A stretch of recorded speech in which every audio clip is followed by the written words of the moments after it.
welcome to DNA.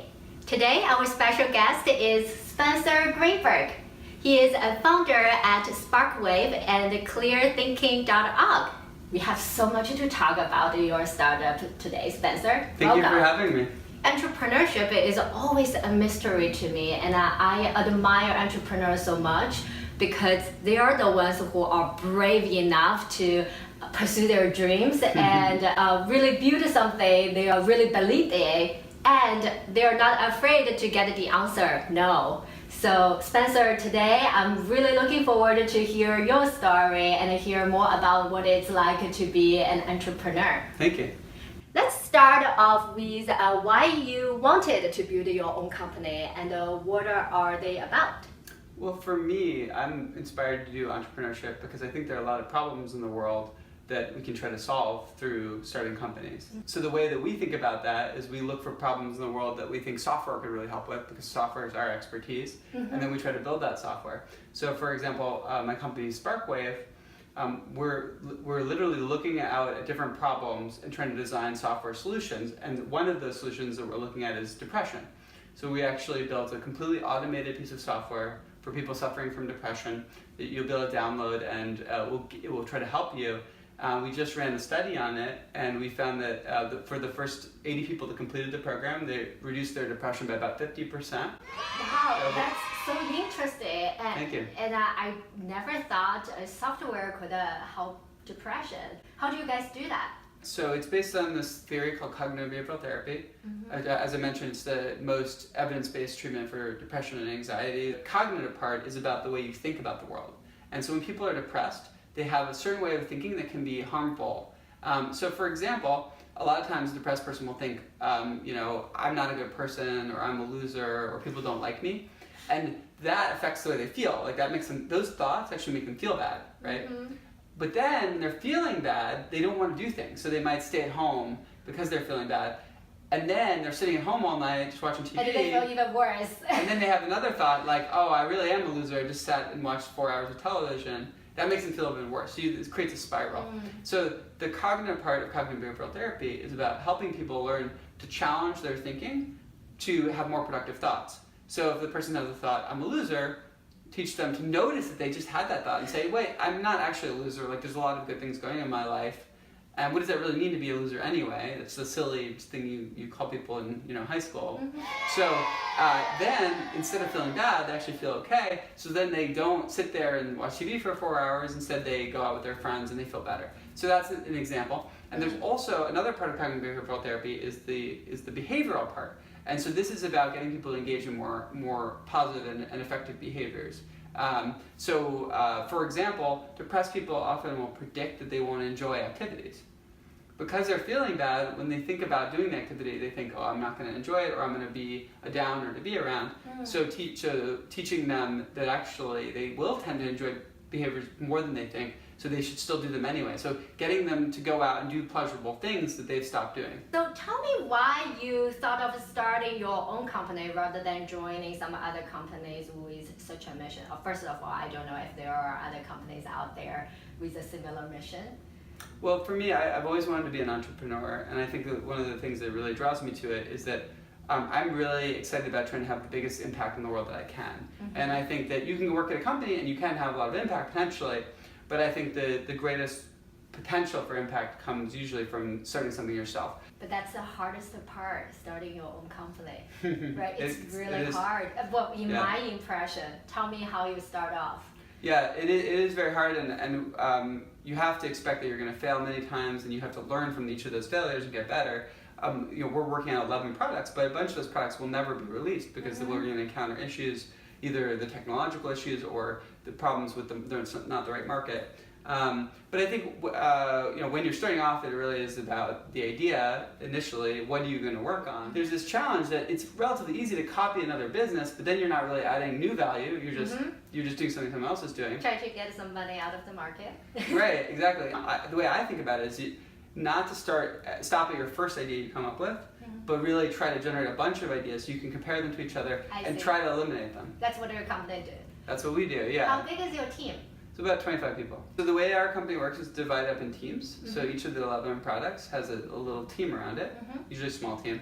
And then we have some other people who work at the company who work on a bunch of the products. Like our designer works on many different products. So you guys have a lot of programmers as well to help build A lot of initial ideas. Exactly. So mainly we have programmers, and we also have researchers and writers. So. Do you go out to seek for fundings, or are you trying to build the ideas right now with your own fund? Well, ultimately we will be very likely raising funding, but I'm trying to delay it a little longer. And then when we spin out new companies, we'll be raising funding around those. So we'll be looking for angel investors. So you have the new idea, you recruited the people to help you build that idea, and it sounds like you don't seek for funding right away. Yeah, well, you can. I mean, some people do. So it really depends. And people go to Shark Tank. Yeah, exactly. I mean, I think very often the best way to do things is if for people who work with a co-founder, so it's them and their co-founder, they have complementary skills. So let's say one of them is a programmer and the other one is a business person or marketing person. As a pair, you start working on building, working on the ideas, generate a whole bunch of ideas. I'll try to eliminate them, try to really figure out the best ones, and then also to polish them. So some people are really secretive when they come up with an idea, but it's you don't want to broadcast to the world, but you need to go talk to smart people and people with experience in that industry to try to get their help refining the idea, and you can make it much better. How do you balance between sharing the ideas, getting the expert's opinion, versus protecting your ideas? Because what could happen is that if you tell people, hey, I have this excellent idea, and somebody might steal it. That's a great question. It's very important. So I think the way to think about it is that if you do not have a product to sell yet, never go on stage and tell everyone about your product. Never go on a radio show and tell everyone about your product. Don't broadcast it widely.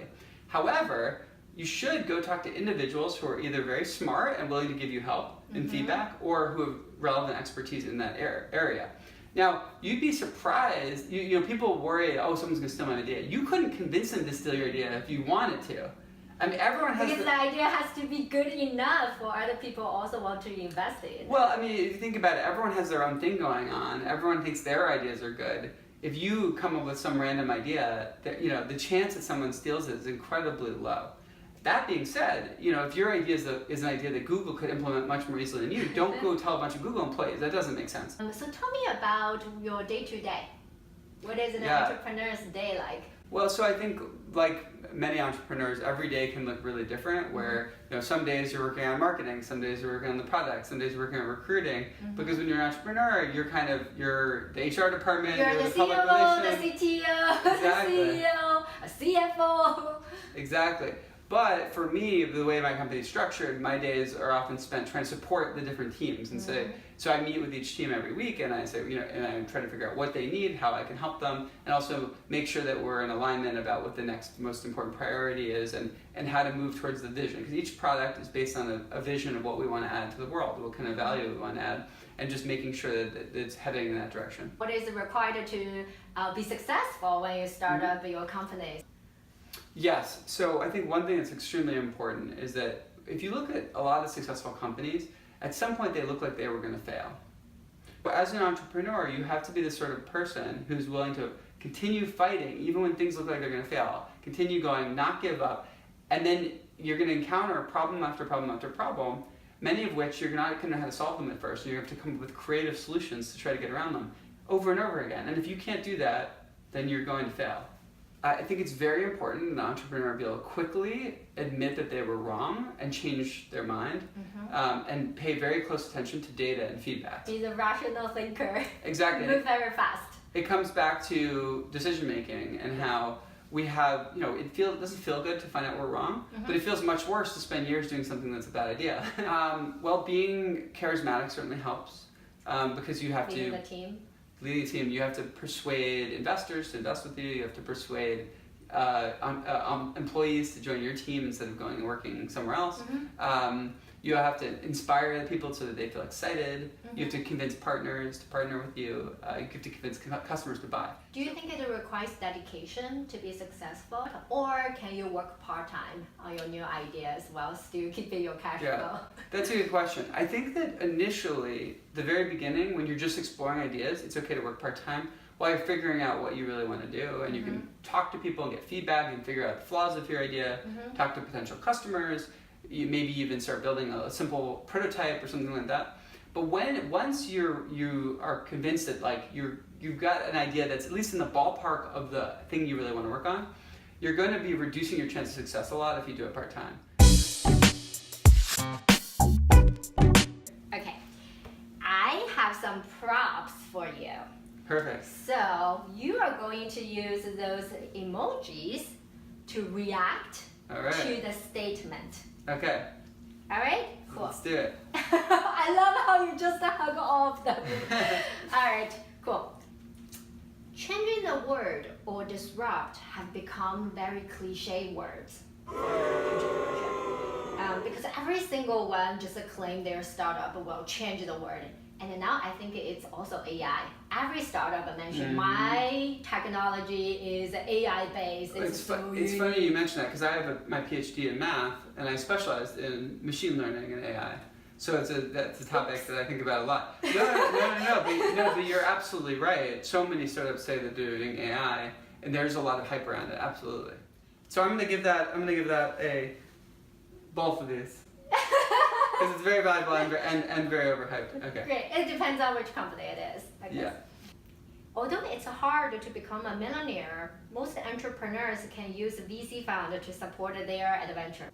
They don't have personal financial risks.